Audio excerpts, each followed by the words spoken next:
তো এমনি করে ফ্লয়েড মেওয়েদার তো এমনি করে করছে, ঠিক আছে, জেলে চলেই গেছে মনে হয়, ঠিক আছে।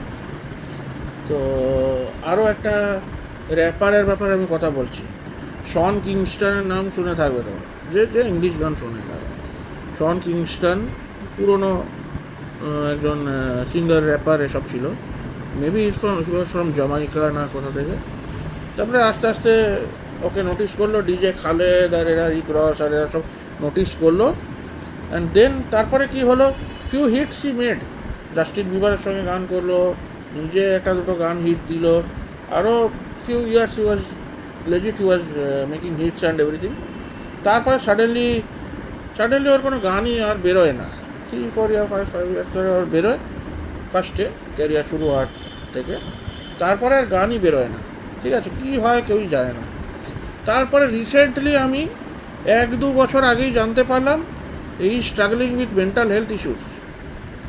হ্যাঁ, ও আর গান আর করেনি। তারপর অত বড় সিঙ্গার, ওর এই প্রবলেম হলো, আর এখন মেন্টাল হেলথ কী জানি না। আর এখন তো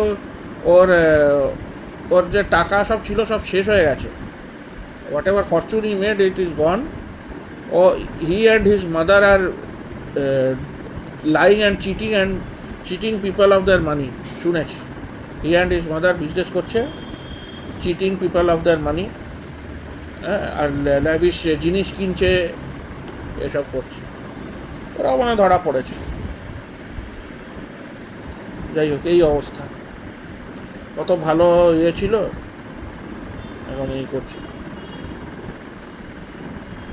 অনেকজনের ভালো ইয়ে থাকে জানো তো, কিন্তু মানে ভালো লাক, দে আর ভেরি লাকি, আর মানে কেউ প্রিভিলেজড ফ্যামিলি থেকে আসে, যে আনপ্রিভিলেজড আমার মতন, সে যতটা টার্ন আউট হয়েছে সেটা যথেষ্ট বেশি। কিন্তু ওয়েন লেজিট রিয়েল পিপল, যাদের কোনো অসুবিধে ছিল না কি মানে ওরা স্মুথলি ওদের লাইফ খুব চলছিল, তাদের এমনি প্রবলেম কেন হয় আমি নিজেই জানি। তারা এসব জিনিসে কেন ফাঁসে, কি স্ক্যান্ডেলে কেন ফাঁসে। আর স্ক্যান্ডেলে মানে এইসব ফাঁসলো মানে এমনিতেই ক্যারিয়ার তো ওদের তো লাইমলাইটে থাকে না, ক্যামেরাতে সব রেকর্ড হয়, ওদের ক্যারিয়ার ইজ অলরেডি ডিস্ট্রয়েড। যাদের ক্যারিয়ার আমাদের লাইফই সামনে থাকে না, কত কিছু হয়ে যায় আমাদের নামে, কত কিছু লোক বলে, এই করে ওই করে, আর ওদের তো সবসময় ক্যামেরাতে ওদের লাইফটা কী হবে। বাই।